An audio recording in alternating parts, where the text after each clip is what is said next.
Alright. Greetings YouTube viewers and fellow Final Fantasy fans, this is Final Fantasy Fan 012 here, and welcome back to another live stream on my channel. And today I am joined with my my good friend Wolf10 Media here. Not making a good impression for your boss. uh, the former, or no, not former, the actual commander of the UN Space Fleet Space Sea Wolf Squadron, not Space Fleet. I had to remember that. It's good to have you, buddy. Well, it's good to be here. Alright, and today, this is actually more of a discussion slash speculation video on the upcoming Final Fantasy XVI, because I just been rewatching both trailers, and I have seen other theory videos, and this even got me to actually theorize about this, but I also like to have this with a discussion with a good friend of mine, in this case, Wolf10 Media, other members of the UN Space Sea. That's hard to pronounce, isn't it? I always say UN Space Fleet because for It's some fine if reason, you do that. yeah. Because anytime I always say UN Space Sea, I always think like that's a bit like Space Sea enough for you, don't you think? Or but yet, Spacey Sprocket. but yet I always say like Space Fleet because like it's like an entire nation. It's So growing. then, right. Anyway, so yeah, we're gonna get into speculation. We might as well analyze some of the trailers, but first, let us get into the entire to the website, which I will share right here. Share screen. Let's see. Share audio system. Share. Alright, here we go. Alright. See I'm the screen ready. right now? I see it. Alright. First, let's get straight into the worlds. As this is always an important thing to set up with your story, is always First establish off, the world. is it an MMO? Or is No, it's an action game. Though the Okay. dev team of this game is made by the same people who did Final Fantasy XIV, which is an MMO, which is why a lot of the designs of the characters are pretty similar to Final Fantasy XIV, though it's a lot of the elements of 14 are in here, though this is actually going to take place in a different universe, as none of the races from 14 are going to be in here. So here we go. First, the land of Valisthea, a land blessed in light of the Mother Crystals. If you remember Final Fantasy XIV, the Mother Crystals... Oh, yeah. If you remember Final Fantasy XIV, the Mother Crystals are a pretty central plot to the Final Fantasy XIV's world, but now it looks like it's going to be the same here in this game. The land of Valisthea is studded with Mother Crystals, glittering mountains of crystals that tower over the realms around them, blessing them with aether. For generations, people have flocked to these beacons to take advantage of their blessing, using the aether to conjure magics, which might explain the magic system in the world of 16, that let them live lives of comfort and plenty. Great powers have grown up around each mother crystal, and an uneasy peace has long reigned between them. Yet now, the peace falters as the spread of the blight threatens to destroy their dominions. But then we get to the other part of 14's lore, which is also the icons and their dominance, which are the summons in this game. The icons and their dominance. The icons are the most powerful and deadly creatures in Valisthea. Each resides within a dominant, a single man or woman who is blessed with the ability to call upon their dread power. In some nations, these dominants are treated as royalty in admiration of this strength. In others, they are bound in fear of it and forced to serve as weapons of war. Those who are born as dominants cannot escape their fate, however cruel it may be. So we have the entire worlds set up here. So yes, in the background there's basically the entire world, which can't sadly even show it because with these other banners, which they do also play a very important role here, since this is very medieval fantasy. of the world of Final Fantasy 16, because it is going back to its old roots, back to them, which we haven't had since 14, actually, probably. My God. Wait, no, 14 had some of the technology, but my God. Um, so then we have the other realms, which are basically its other kingdoms with their own dominance, each banner representing their respective dominance.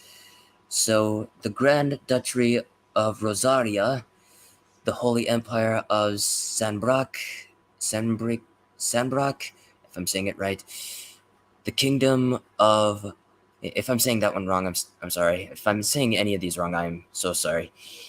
The Kingdom of Walode, uh, the Dalmatian Republic, the Iron Kingdom, and the Crystallian Domain. So we have 6 different realms. So then we have 6, each of them representing their respective dominance. But before we actually get into that, I would like to then show the characters. But first, thoughts on the world? Very expansive. I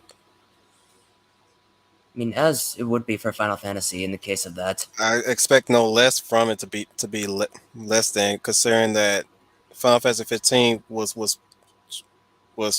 their biggest selling point in 15 was the fact that the world was expansive enough to where you free roam. They got that right, but the thing is, the world was so small because there were such predetermined paths. It's very linear in that regard. Don't you agree? Or I would agree with you mostly within the second half of the story. mm-hmm. I mean, narratively, yeah, that would be the case, but yeah, I do get where you're going with. Because, I mean, it was pretty much so ambitious to the point it even made its own mythology where the summons play as gods in that universe, which sounds like a great idea for, Yeah. especially for a Final Fantasy game, which looks like it would be the case here, pretty much. So now let's get into these characters, which I will actually talk about whatever the battles are actually going to I'm go on. loving how enthusiastic you are. Yeah. But yeah, because there was already pretty much. So yeah, we have the entire world where there's actually a war going on, which might be. Every time I keep doing that. So yeah, um, Take your time. so now we have the Mother Crystal, which might be winning in power for some time as people keep abusing that. So now kingdoms are now warring with each other. Is now they're now wanting this power, so they're fighting over dominance. So it might be some type of political crisis or political war, like Final Fantasy 12 did, somewhat. Yeah. So now this might be the case here, even though this place is not I like some. Hmm? real quick. I like how Clive look.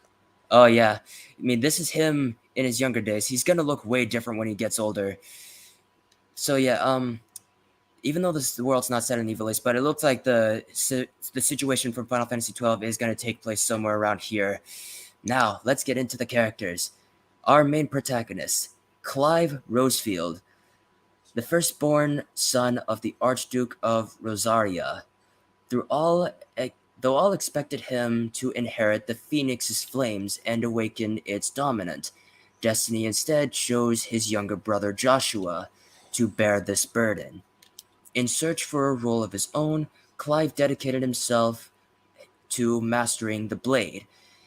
His practice pays off when, at just 15 years of age, he wins a ducal tournament and is dubbed the first Shield of Rosaria, tasked to guard the Phoenix and blessed with the ability to wield part of his fire.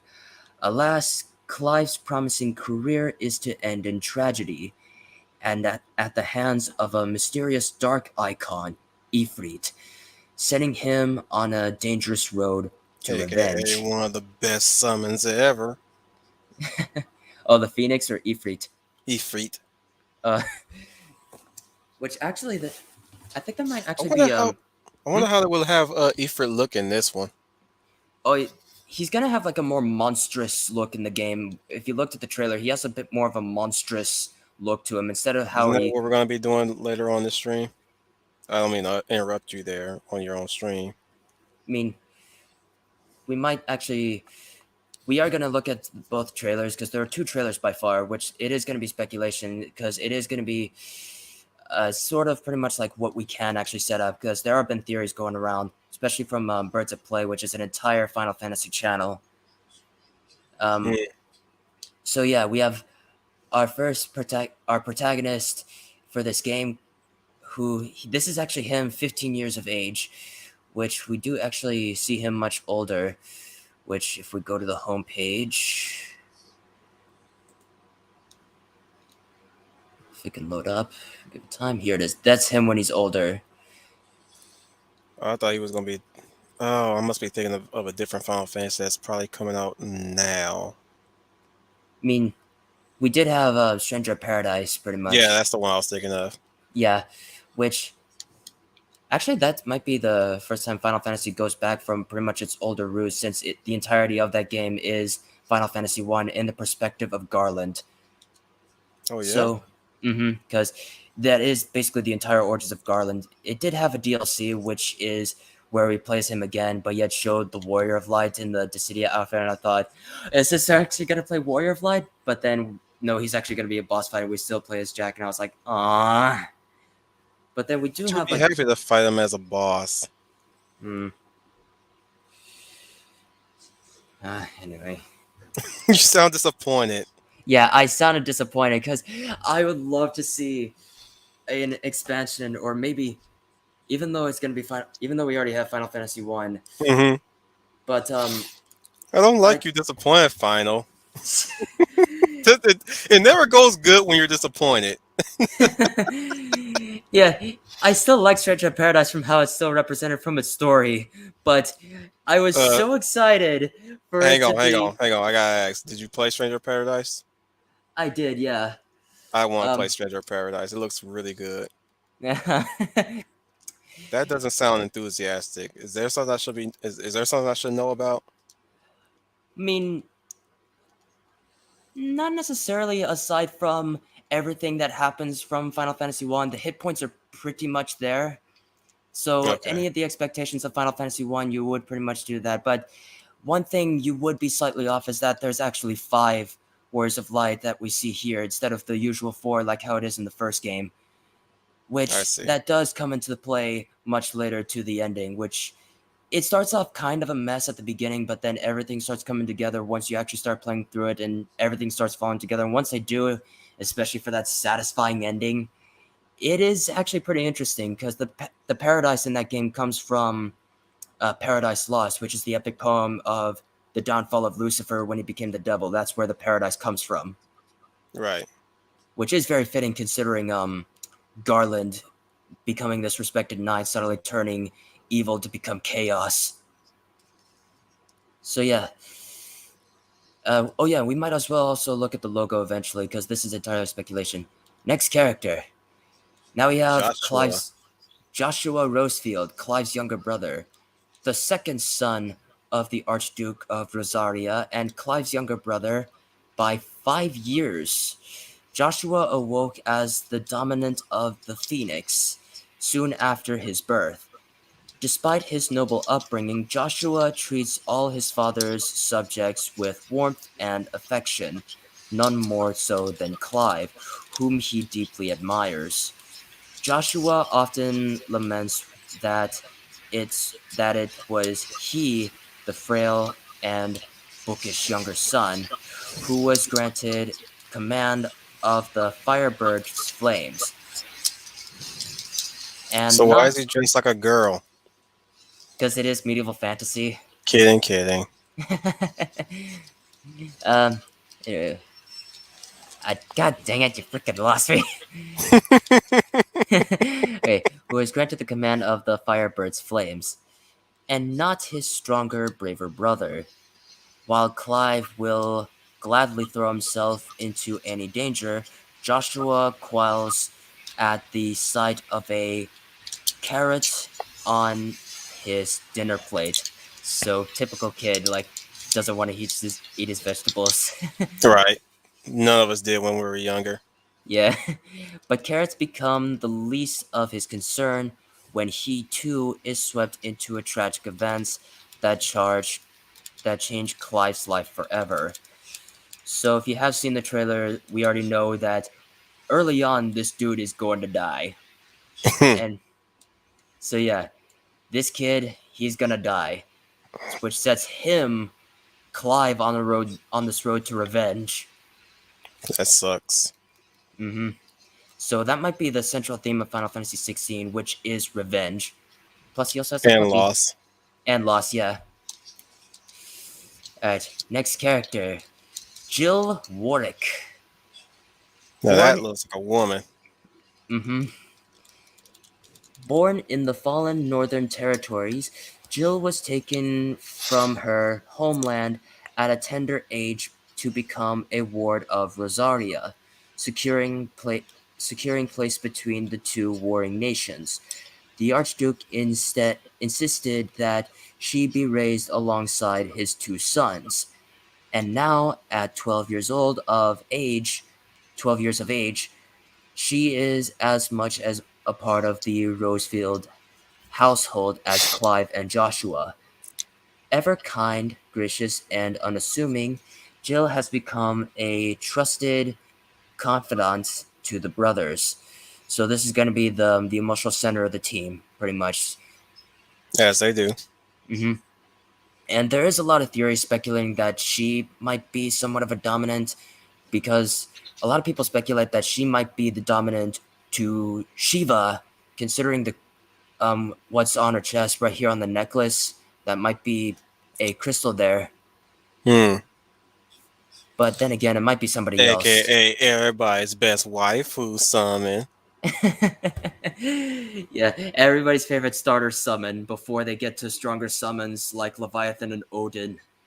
And Bahamut, if he's even available in whichever Final Fantasy that you play. Mostly within every one of them, actually. Mm-hmm. There's Bahamut Sam, Bahamut 2, Bahamut. Oh, wait, you haven't watched Final Fantasy Machine Bridge, did you? Well, I think I've watched like part of the first episode because for some reason I just couldn't even get into it because I was not much of a comedy kind of guy, really. Right, right. But anyway, so yeah, there might be a speculation that she might be the Shiva dominant, considering she might be from the Northern Territories, pretty much. Though might be, though, like tragedy struck, and then she might be taken under their wing to be raised as like their own daughter, somewhat. But might be interesting how this will take. But we shall see if she might be the Shiva dominant or not, or if she's going to be the emotional center. Maybe she might be dying right away to again for Clive's path to revenge, as we might Revenge. see in the trailer. But now we get two more characters who we do know in the trailer: Hugo It's a Kupka. man's man. Mm-hmm.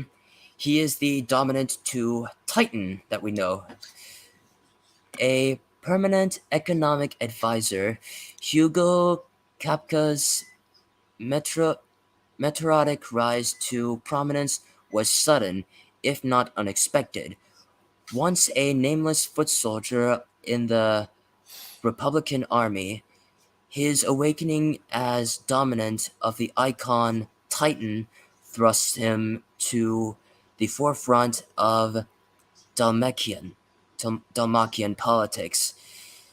It was here he used his newfound position as the most powerful man in the Republic to exert influence over both the nation's armies and its policies of making yeah, amassing a personal fortune in the process, which probably explains why much of his muscular stature since his dominant is Titan. Mm-hmm. While yet it is said that a man who has everything wants for nothing. Benedicta Harman will teach him money and power are far from all the world has to offer. So this dude, as we see in the trailer, this dude is a no-nonsense type of guy. As we see in the trailer, like, we see him actually see a man that he stands up, but then he puts his hand on his shoulders and sits him back down.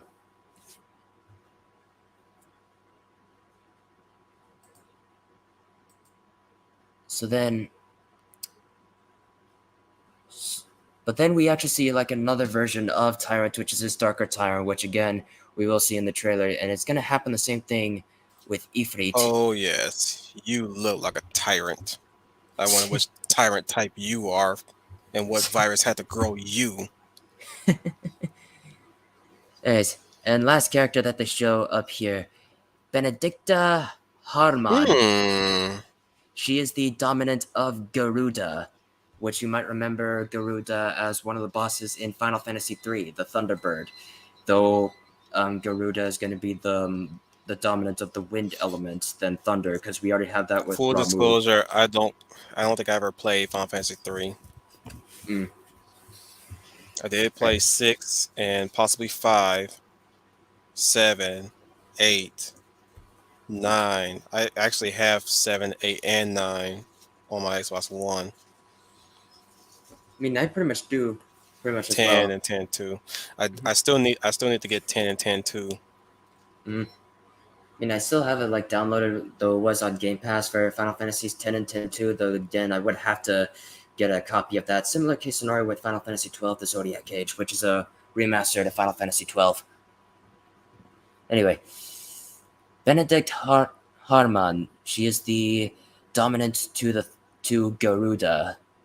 Having emerged from the storm of cold-hearted and ruthless, Benedicta Harman, dominant of the icon Garuda, Warden of the Wind, turned her talent for swordplay and stubberfuge into a command of Subterfuge. subterfuge into a command of Waleod's elite intelligencers. It is it is on a mission to find the elusive second icon of fire that she crosses paths with, like a like-minded Clive, and is forced to face her past. Interesting, which might facing her past, so that might be she too might be traumatized from the experience after the destruction when Ifrit came to be. So yeah, we that's all the characters that we know of Final Fantasy 16, but now there's another part of the world which we get into their factions that they are a part of, which there are 6 of them. And each of these banners represents their respective icons. So here we go. The Grand Duchy of Rosaria, which is where Clive, Joshua are from, that's their home kingdom. Long ago, a group of small independent provinces in western Valisthea found strength in unity and formed the Grand Duchy of Rosaria. After years of relative prosperity, the duchy now finds itself threatened by the spread of the Blight, which is the Mother Crystal waning in power. A threat that, left unchecked, would doubtless usher the realm to ruin. Rosaria draws its aether from Drake's breath, a mother crystal situated on a volcanic island off the coast. The dominant of the Phoenix, icon of fire, is enthralled as Archduke when they come of age. So yes, we see the Phoenix icon represented proudly on this banner. But then we go to the other kingdom, the Holy Empire of Sanbreque. Sanbreque is the largest theocratic force in Valisthea. The empire's holy capital, Ore, Oremfle, Oriflame, if I'm saying this right, is built around Drake's hand, the mother crystal that blesses the surrounding provinces with abundant aether. The people happily take advantage of this, living in comfort and security under the watchful gaze of the Holy Emperor. whom they worship as the living incarnation of the one true deity. The dominant, which is blanked out, serves as the empire's champion, taking the field in times of war to rout its enemies. But going by this banner and seeing that there are two dragons within this banner, and this person right there probably representing the emperor himself, I think that might be representing Bahamut actually as their champion.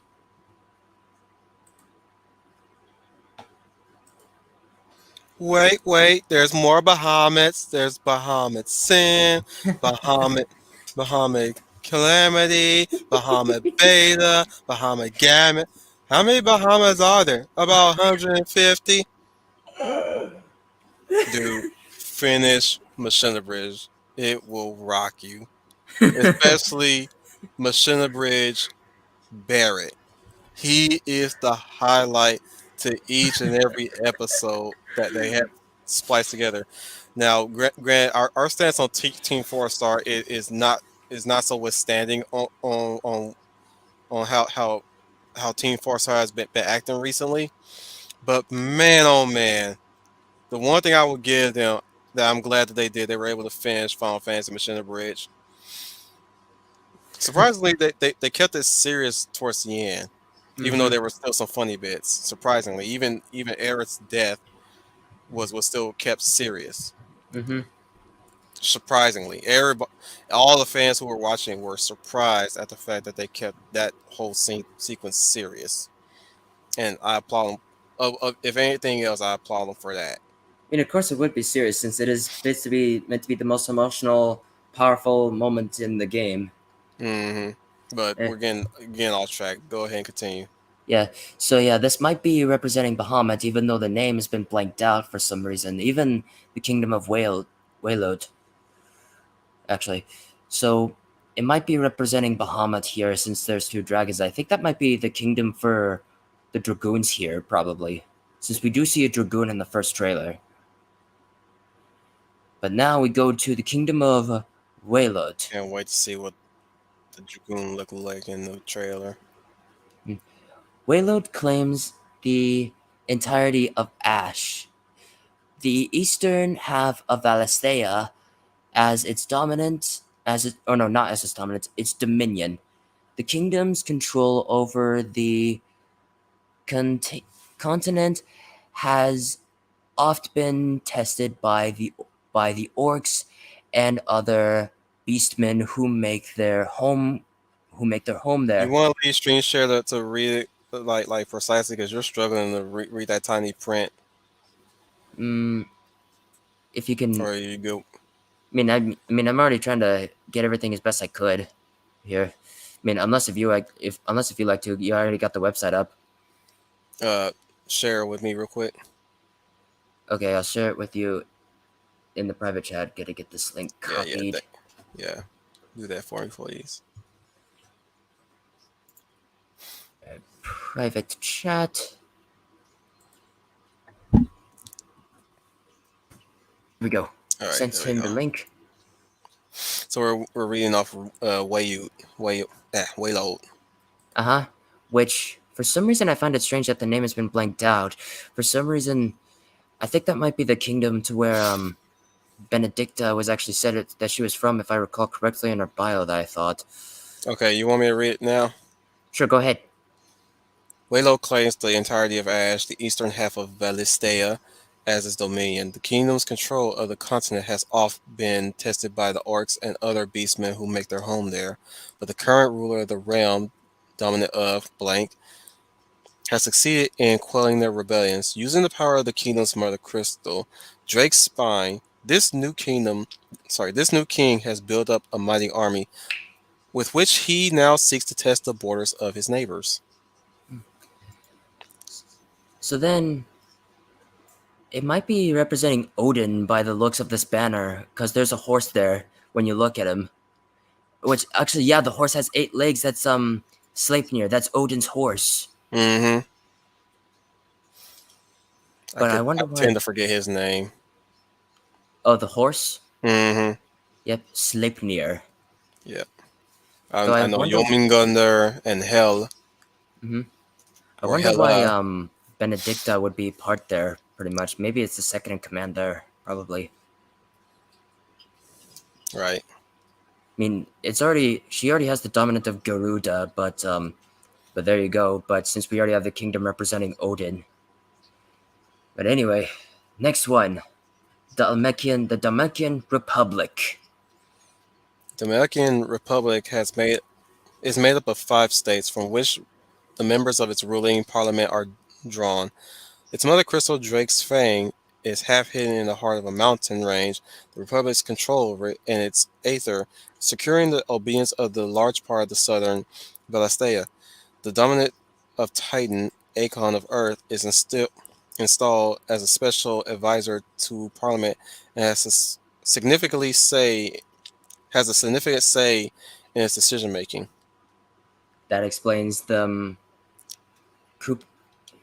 Dang it! I keep forgetting the name already. That explains the Titan dominant. So yes, we have the entirety, which it says it has states, which is proudly represented in the banner. Though in the center is the Titan, pretty much.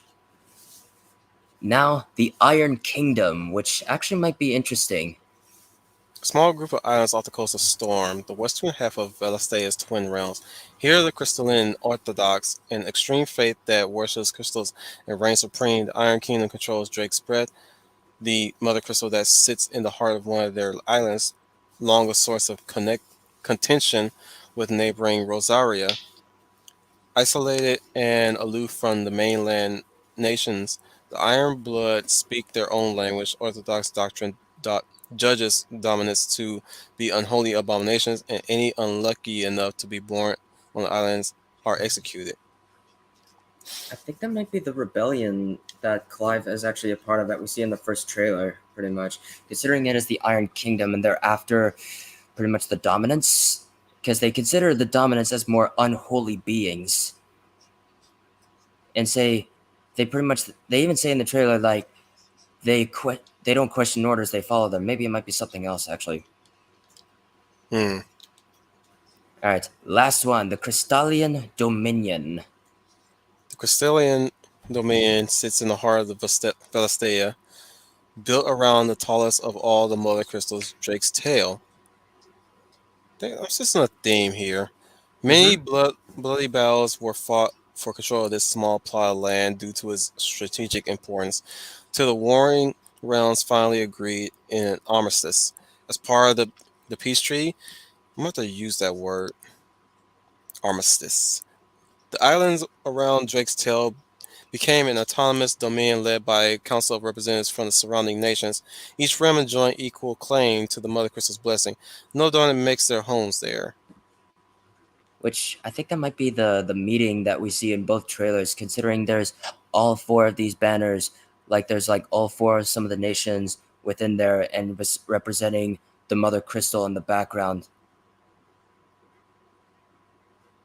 And that pretty much does it about the worlds.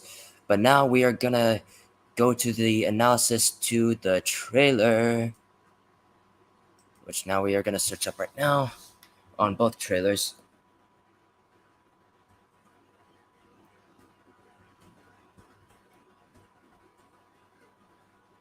I spelled it wrong.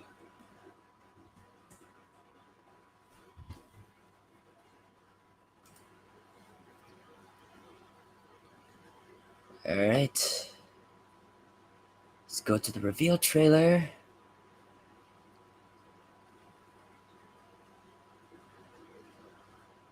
Alright. It will show up in that here, like, oh, dang it. Can't even skip it either.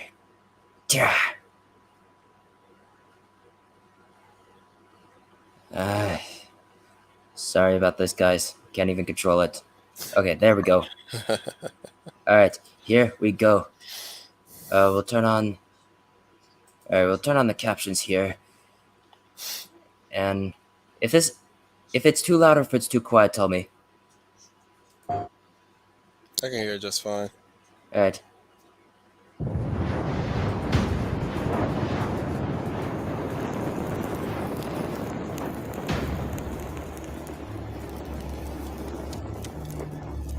You all know the target. Shiva's dominant. And only the dominant. How do we even know the girl will be among them? Our kind do not Yeesh. question orders, we follow them. Sergeant, let's summon their icon. Icon? That thing's a bloody mountain.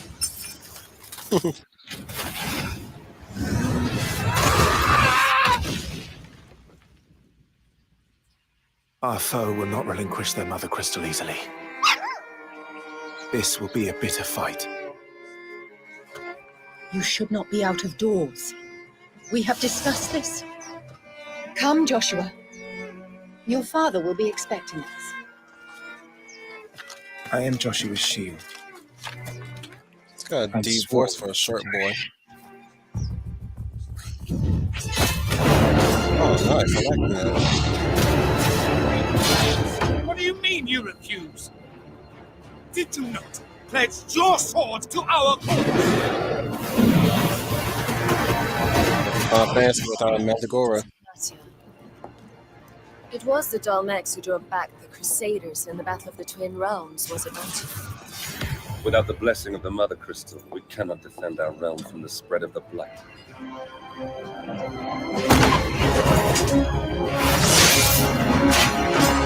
There's the Dragoon. So still a dragoon. Imperial vipers. Do they really mean to invade us?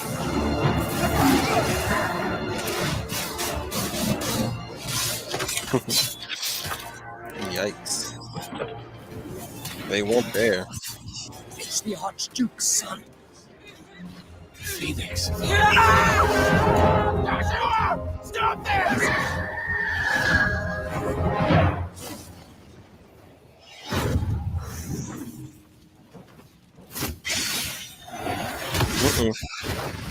Second life on the He went all Dark Phoenix on them. That's impossible. Ain't no Dark Phoenix. Oh boy. Beaver looks nice. The legacy of the crystals.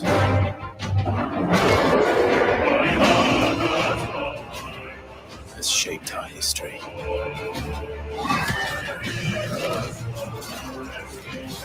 Look at the music.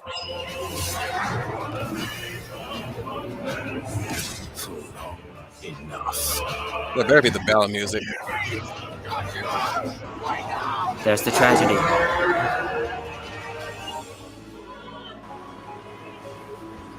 And listen to Clive. I'll kill you. If it's the last thing I do. Listen.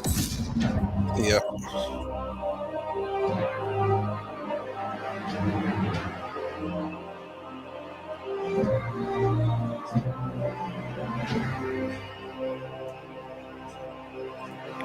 It's for only PS2, only PS5.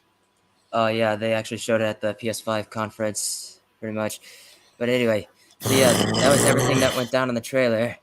So now we already see Clive in this rebellion, in this type of rebellion.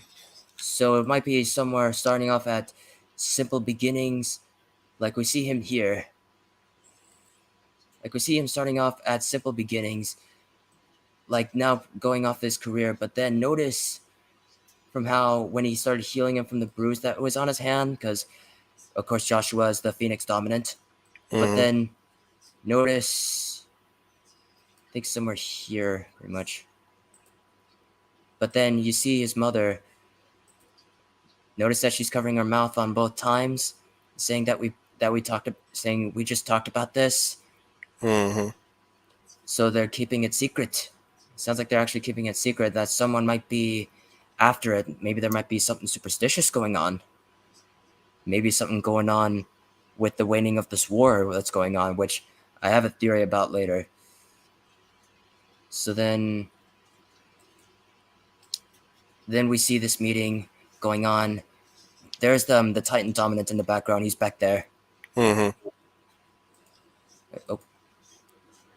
And then I think this guy is the I'd like to say that's the Holy Empire type of guy, I think. The Holy Empire Emperor. Maybe. Hmm. Then so then we also see this there's the Garuda icon. That's right there. And then we go to right where the tragedy strikes. We do see the Dragoon right here. And then later on, we see the tragedy to strike. Oh, I think this guy might be the Archduke. That must be the father. Mm-hmm. Oh. But then suddenly he gets murdered by whoever that might be here. So then that explains like the blood. So then now we see Joshua traumatized by this. And then the fight still continues with this tragedy.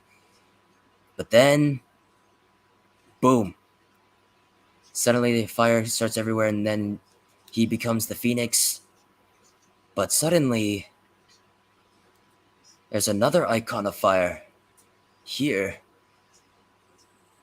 which we later know as Ifrit.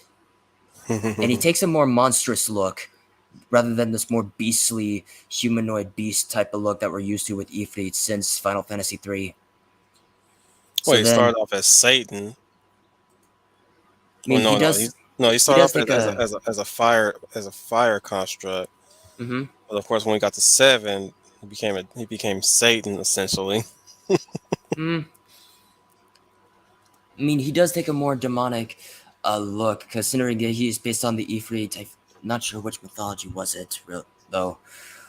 But it is pretty accurate considering that Ifrit is meant to be just this raging beast, whereas compared to his rival, Shiva is meant to be this calm, cool, and collected type of woman, since she is made of ice. Even though she's meant to be based on Shiva in the Hindu mythology, even though that's the destroyer. But the reason why she's the Snow Queen is because it came off the word shiver. That explains Mm-hmm. pretty much that. So then we see the shape of the legacy of the crystals has shaped our history for long enough, which might be the fate that they're still going on, because again, going from this political war, whatever's going on with Final Fantasy 16, which might be similar to 12's political war, but then Ifrit starts gashing what might be the Phoenix. We see the blood there as you killed Phoenix. I think that might be the Dark Ifrit, actually. Mm-hmm. So this is where the tragedy strikes. Joshua dies, so we know that, which sets Clive on this path down to revenge. And notice what he says. Notice what he said. Or no, what he says, I will kill you if it's the last thing I do. Which then... A very long time since I heard that phrase. But then, listen to the music at the end if you notice something familiar. If it's the last thing I do. Mm-hmm.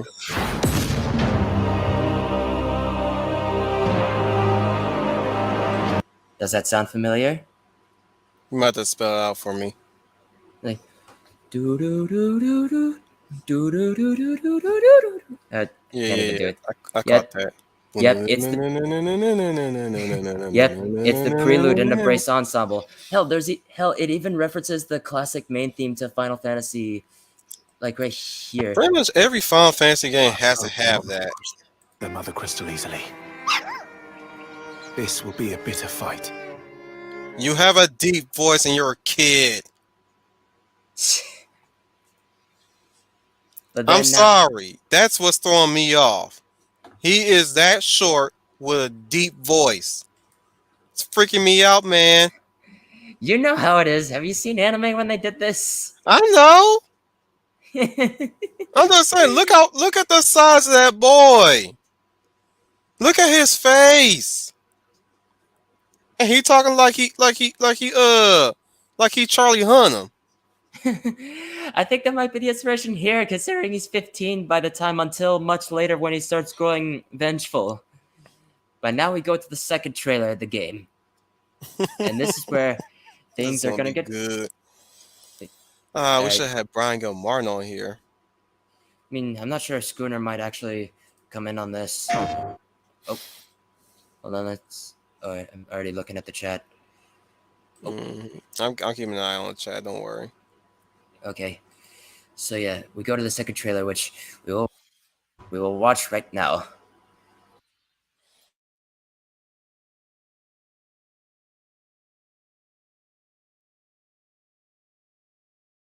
Who are we? What are the dominants? The power we wield, it wears away at our very being. It breaks us. It unmakes us. That its immaculate aspect might reveal itself. The icon. There's going to be another war, isn't there? Every day we delay brings us closer to disaster. We must move now.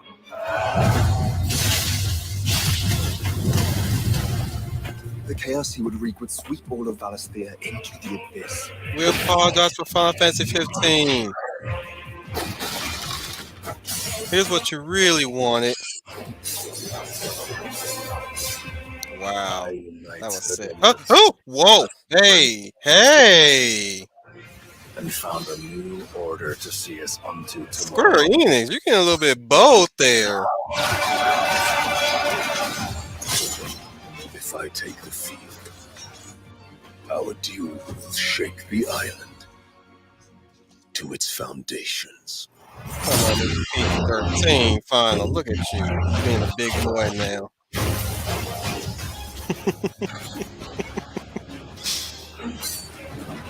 Oh, that's nice.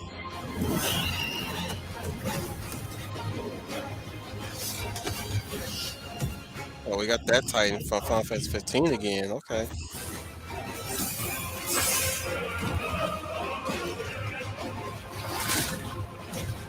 Oh, that's great. There's Bahamut Alpha. Yet for every citizen who falls, another can be bred.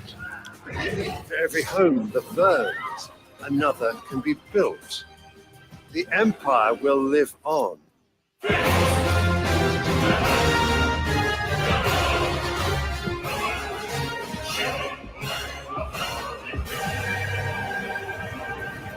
Bahamut Dust, Bahamut Spriggan.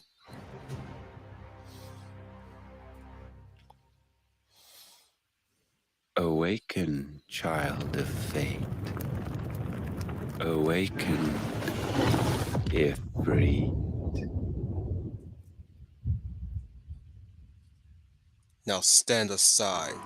I'm going to see my mother. So yeah, everything that went down for Final Fantasy 16. Wait, what did it say at the beginning here? In a world ruled by tyranny and turmoil, there are those who would fight to take back control of their fate. So this is still the war that's going on in this game. But then what interests me most, and pretty much why I decided to make this video, is notice from, aside from the music, but then we go to here with the tyrant, like, oh, where is the other tyrant? Here somewhere.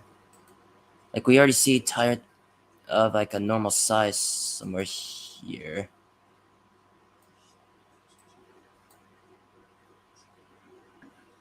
Get this here. They all seem to be just this kind of spectacle, statuesque, like kind of like their sculptors. Sculptures.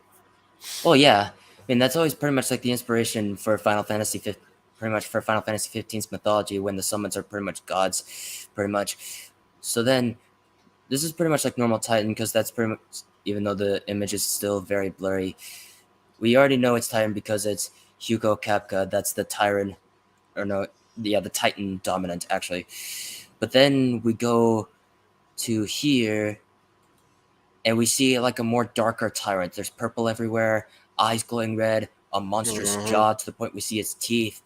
But then this actually comes into play a lot later to here at the final moments of the trailer, where we see Ifrit fighting another, what looks like another Ifrit, even though it's blurry, but yet there's red everywhere here. That might be a darker Ifrit. And I theorize, and I feel like what this moment might be here is that this might be where chaos might come into play, actually. So we have like darker versions, like the whole reason why this conflict is going over is because the Mother Crystal is waning in power because of the darkness, and thus chaos might be the whole reason behind this. So then we have a spitting mirror image of each of them, of each of the dominants. So, or maybe shapeshifts into one. So we see this with Ifrit, and then we see, no, not, that's not Ifrit. Yeah, we see this with Ifrit, we see this with Titan. So maybe chaos might be the one behind all of this, what's ever causing this collapse in the world of Final Fantasy XVI. But then I also noticed another thing. Right here. You see that painting in the background? Yeah. That's actually what Birds of Prey actually did an entire video on this, because there's actually the dead goddess theory, because when you translate Valisthea, it actually means the slain goddess or dead goddess, actually, because even though the title's in the way, but somewhere at the top there's a womanly figure which might be the goddess, but then also in front of her is a dragon, or rather the drake. Did you notice from the drakes from that were shown in the Six Kingdoms? That might be why. That's why it holds relevance. That's why it holds the theme. But then we see everyone else here, so that might represent from what everyone else was sharing the Drake's parts. So whatever that pretty much might be. So in case of like one of the kingdoms, they would live lives of comfort because of certain parts of the Drake's power, or maybe even the Mother Crystals, because of that exact reason. So then, but then suddenly everything starts to collapse. I'll stop sharing the screen here.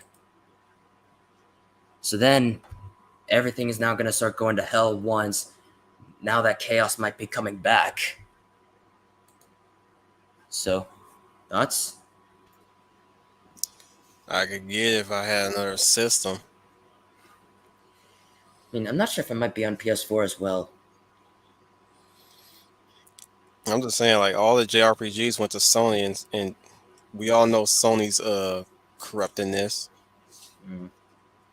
Really sad when you ask me. Just a whole lot of JRPGs could come to Xbox and not have to feel the pressure of being, or feel the threat of being censored, if you really think about it. But it might be on other consoles, because the trailers I just showed were mostly from the PlayStation conference. Right. So who knows? Because I mean, Final Fantasy 15 went to Xbox One, and we did get Stranger of Paradise and Type 0. You know, Type 0 is a handheld game. They ported to console. So hopefully it'll come my way, and I'll get it for sure. But I like the story so far. What's going on? It's very new and fresh. It's like feels like a well realized world. Granted, Insomnia and Lucius. I think that was the other nation, Lucius, right? Or Lucia. Lucia. From Final Fantasy 15, we're supposed to realize too. But once again, my gripe with 15 was the fact that even though you can explore the world that embodies those two nations, you barely saw anything from those nations. And the problem was what really messed me up about that game. Sorry to go on a rant, but what really messed me up about that game was the fact that Kingsglaive kind of ruined it, because they had to. Well, they had to follow after. What really struck me was once you got past the tutorial level, the tutorial part of the game, it sped up, and by showing clips from Kingsglaive, you really didn't get a chance to see things unfold naturally. And the game also, I kind of felt like the game was asking you to watch Kingsglaive to get the context of what was going on. Where rather than they should have done like the good old days where you still get the movie, but you get to see it in a different point of view through the game itself. Like Kind we could have expected it to just be in the eyes of Noctis's father, King Regis. Yeah. Then we also that's another thing. We had to also play what's that one game? That 2D game. Octopath Traveler? No. The one that you play as his father and an assortment of other characters. Oh, King's Tale. King's Tale. You had to play that to kind of get the relationship of Noctis and his father, where we should have gotten that in the full game. Instead, we only get like a brief moment between the two before he heads out to go see Luna Freya and solidify his betrothal, his marriage, which was weird. It's like as soon as I blew up the game, I'm like, wait, what? Huh? We're not gonna get young Noctis. We're not gonna get teenage Noctis. We're just gonna get right into it. Okay, well let's go with that. I'm cool with that. I'm cool with them pushing the car right now. I'm cool with that too. But once we get to one part of the first act of the game, it's just hit the fast forward button. What? We ain't gonna play King Regis? At least? We're not gonna play out we ain't gonna play out Kingsglaive, at least? I mean, I wouldn't mind playing, how am I blanking on his name now? The main character from Kingsglaive. Nyx? Nyx. Such a simple name, yeah, I forgot about it. I was like I'm not even gonna say Nyx is a forgettable character. I love Nyx. I watch Kingsglaive. I love Kingsglaive, and I love Nyx. But it's like we ain't gonna try to play Nyx at least. At least play a different form of Kingsglaive. How things play out differently. I'm just saying. Yeah, Nyx could just be there, still, in the center, when we get to that flashback in the moment, and yet we still experience the same cutscene, and yet we see this in the perspective of Regis, and then we see his death, and then news breaks out that there'd be news that he died, and there'd be rumors that Luna's dead, and Noctis being dead. And this is when Noctis suddenly starts realizing and becomes devastated that his home is now taken away after killing his father. But again, we're detracted from the topic at hand. Like I said, I'm liking this new build. I'm just weary of what could happen during the production of this game. I mean, this Stranger Paradise was a full completed story when it released. It is. Okay, so they learned from their mistake with 15. Yeah. Oh, another thing that hurt it really badly was the time skip. Yeah. The 10-year time skip. Oh my goodness! I was like, oh, so we're playing adult Link with adult Noctis. Okay. Yeah, because I get it, because the flow of time is different there within the world of the summons, which we do see that happen in Final Fantasy IV, because that's what happened to Rydia. Yeah, but again, there was a lot to cover in Final Fantasy IV versus what happened in Final Fantasy 15. It's like there was. I could be wrong. I could be I could be misremembering on my part. I'll say that for my part, and I do apologize on that front. But when I played that section, I just went straight to the fight.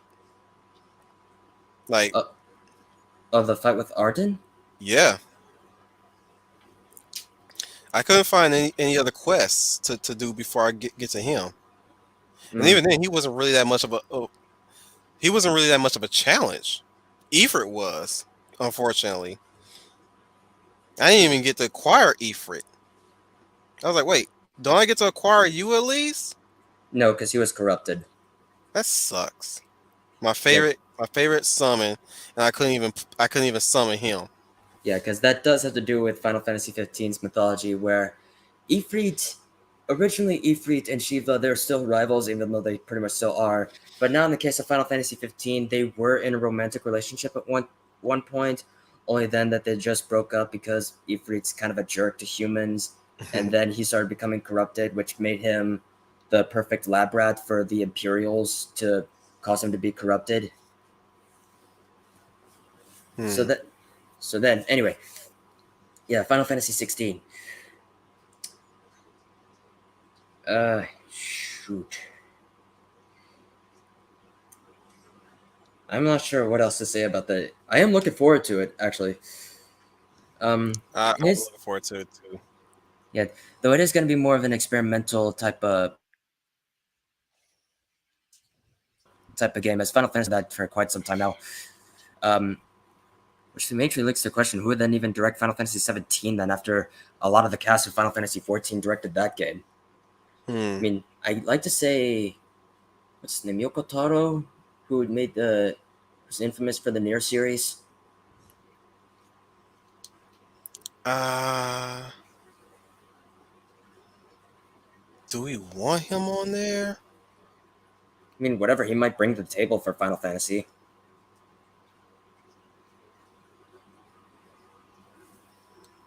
But then again, whatever is gonna happen there, hell, Tetsuya Nomura might be on there. Hell, God knows. Only God knows. Mm-hmm. You never know. Never know. But anything So, could happen, though. I mean, for all we know, man, I'm willing to say like, what am I even trying to say? I mean, Tetsuya Nomura already just wrapped up Kingdom Hearts Dark Road a bit recently. Mm. Then again, what else is next? Because I mean, I know Missing Link's coming out sometime soon, but then again, who else knows when it comes to Final Fantasy? I'm waiting for a Final Fantasy that goes sci-fi at least, like far into sci-fi. Didn't we kind of have that with 13? Yeah, kinda. I'm talking about in space mostly though. Like where we actually get to, I'm talking about like a Star Ocean like Final Fantasy. Not completely copying Star Ocean, just the premise of them traveling from world to world. And they still they're still using swords, spears, still have dragoons and all that, just space travel. Like you go to Mars or something that's like resembling Mars, Jupiter. We kind of had that with 14 Endwalker, kind of. You did? Yeah, pretty much. Like, because in the logo of Endwalker, there's already like an entire planet, but yet there's a building that's already so far up, it's so tall, it actually goes at the far orbits of space. Hell, even the Warrior of Light, the Final Fantasy 14 Warrior of Light, not the icon that you see with me right here. Right. But he actually does his pose on the moon in front of Earth. Though it's still in the world of Final Fantasy 14, though, but still, it is in space, but it's still in the world of Final Fantasy 14. I get you. Yeah, but where I'm getting at is that I don't see why we shouldn't explore that again. I don't see a reason why we shouldn't explore it again. I mean, we had like what, a sequel to Final Fantasy X. We had 2 sequels to Final Fantasy 13. So why not recycle the same thing from what you were talking about in 14? I mean, 14 is pretty much more expansive, really, because it is an MMO. Right. Same case scenario with Final Fantasy 11. I kind of think speaking of MMOs, I need to get back to playing Warframe, Star Ocean 2, and possibly Black Desert. The thing is with me when it comes to MMOs is that I just get lost too much. I mean, want to play a story, but it's like, where do I go to play the story? The rest of the story. I mean, DC Universe Online pretty much kind of has that whenever going with the main missions. I was going along with Star Trek Online, and it's like, again, I got lost. I'm like, okay, I'm playing the episodes. Am I supposed? I'll have to ask Troy Pacelli on that front. I'll have to ask him on that front. How the best how do you best play that game? Plug in his chat, trying to get his attention to come over here so he can support you. Wink, wink. Ooh, Troy Pacelli. No, I'm kidding. But yeah. And anything else? We're in the hour mark right now. How long do you usually stream? Normally, however long it takes, but on my last stream, it actually took about at least an hour, which was mostly between me and Fizz, but then he just left, albeit a bit shortly and abruptly.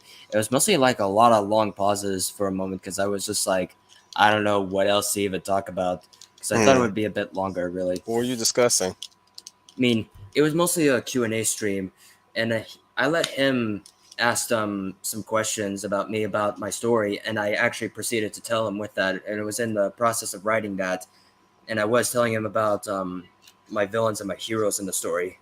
Okay. So you're discussing your story and your writing and all that. Mm-hmm. All right. Anyway, so yeah.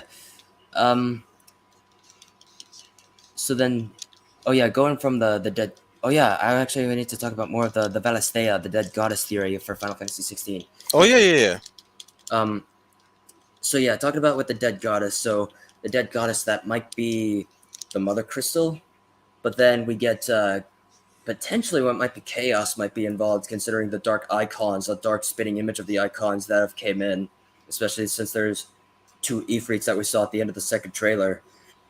But that actually does hold some meaning, whatever that might happen, because they think the first time Final Fantasy's done that with having world meanings, such as Cocoon in Final Fantasy 13, which is metaphorically and literally a cocoon because it houses the human race there. Spira in Final Fantasy 10, you might think it's Spira, which you'd be partially right considering how death works in Final Fantasy 10, but it also has to do with spirals because of its never-ending spiral that it's doomed with sin involved. And then there's Gaia, Final Fantasy VII, which means Earth. In fact, Gaia, I think, is the Greek goddess of the Earth in Greek mythology. The Titan. The Titan. Titan of the world. She's basically the Titan of the world. That's right. She pretty much birthed into existence. Well, that's what the statue suggests. That statue depictions of her being pregnant with the planet Earth. She basically brought into existence. There's what other worlds that we have that do represent a halves, meaning 15. Midgard. I mean, I'm talking about like their worlds as a whole, that they have meaning, like the whole planet. Oh yeah.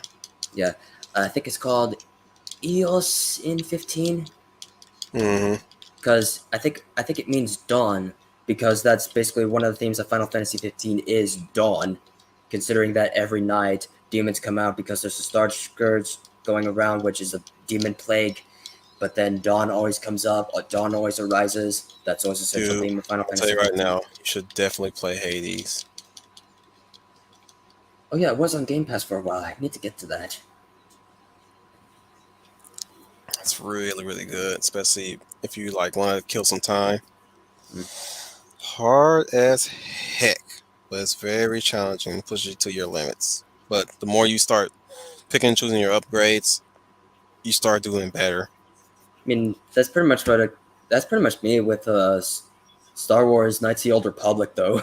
Because I always pick different upgrades. Like I would want, like I know Mission Veo is already good at demolitions because she already has the street smarts, but I also wanted Karth to do that because he is also centrally important to the story of KOTOR.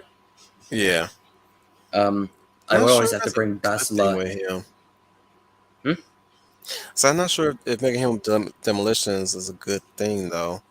I usually just go with their prepackaged perks and try to change up every once in a while. But like with Mission, I mostly have her do the hacking, whereas I have T4.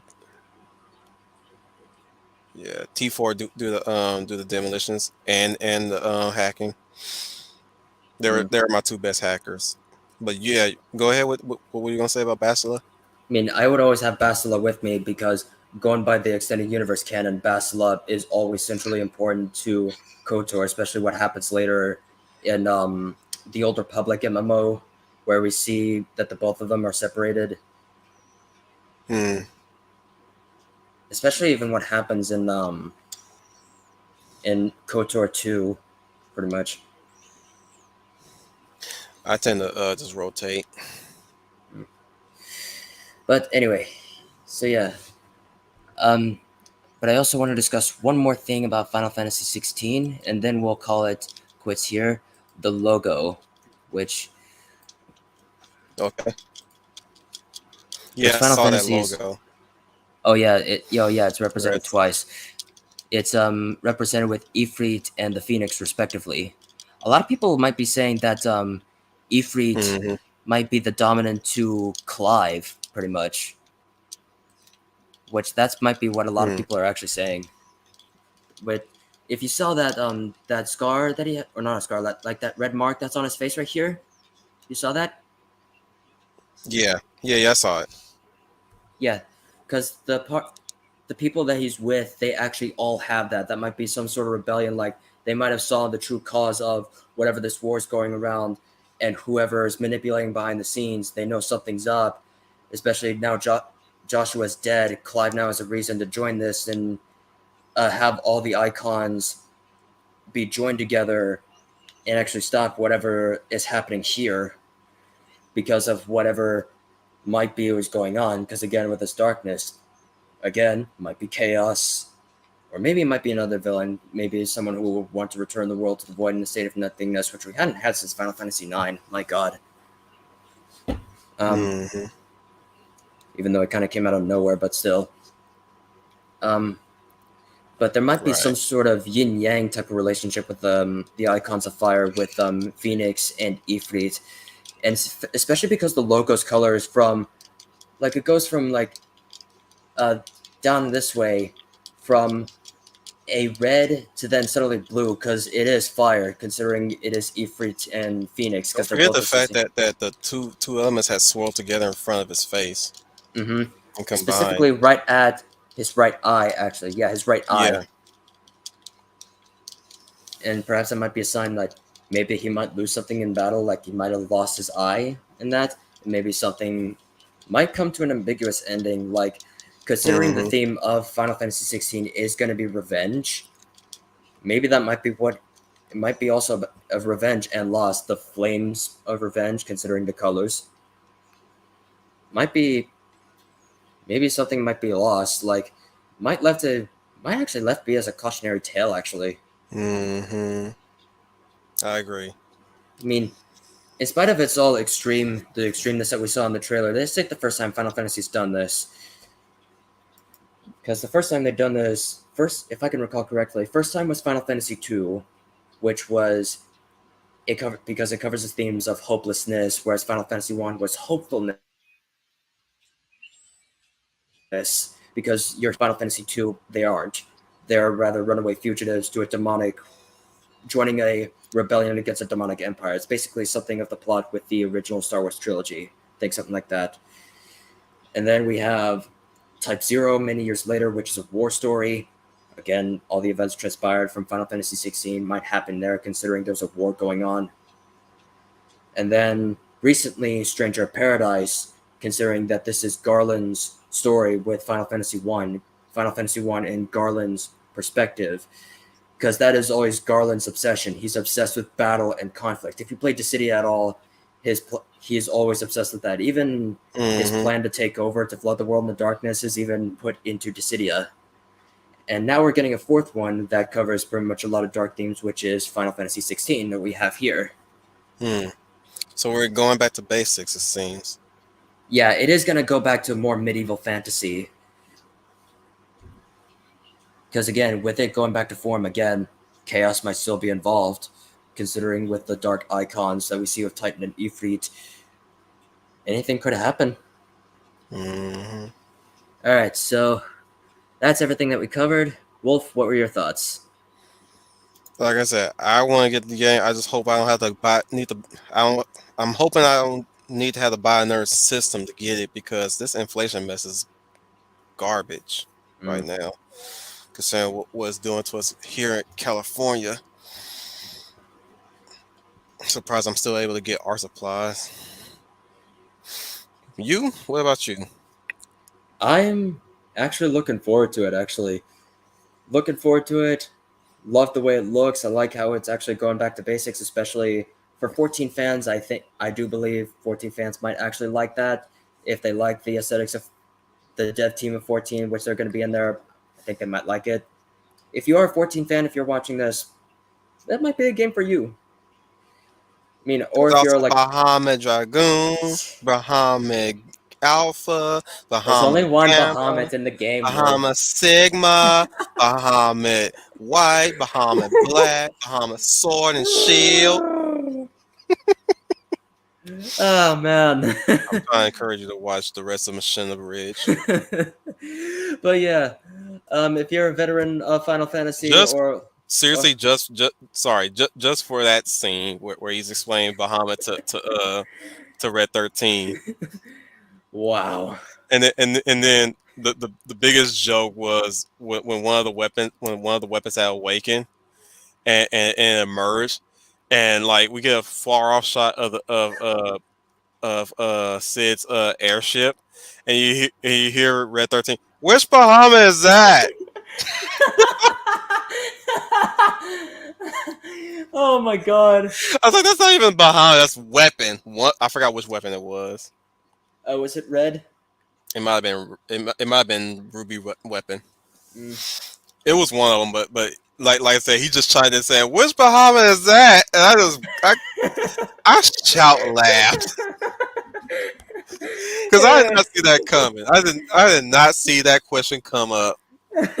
I thought the joke had ended right there, but nope, the joke ended right there, and I was like, "Oh my goodness, that was freaking hilarious." So considering how they treat Red 13 in that show, that was comedy gold. Anyway, so yeah, if you're a fan of Final Fantasy 14, or if you're a veteran, oh, that is thundering right outside. I hope you're okay, dude. I hope so. It's gonna be very terrible weather by tomorrow. 50% chance of thunderstorms. Anyway, so yeah, if you're a Final Fantasy 14 fan, or if you're a veteran of Final Fantasy, or if you're longtime Final Fantasy fans like me who have been a fan of the series, I've been a fan of the series since middle school. My God, but But again, looking forward to it whenever it comes out next summer. Again, anything could happen. Maybe chaos might be involved. Whatever's going to be revolving around the dead goddess theory. Anything could happen. Again, looking forward to it. But anyway, that's all we have for today. I'd like to hear your thoughts in the comments.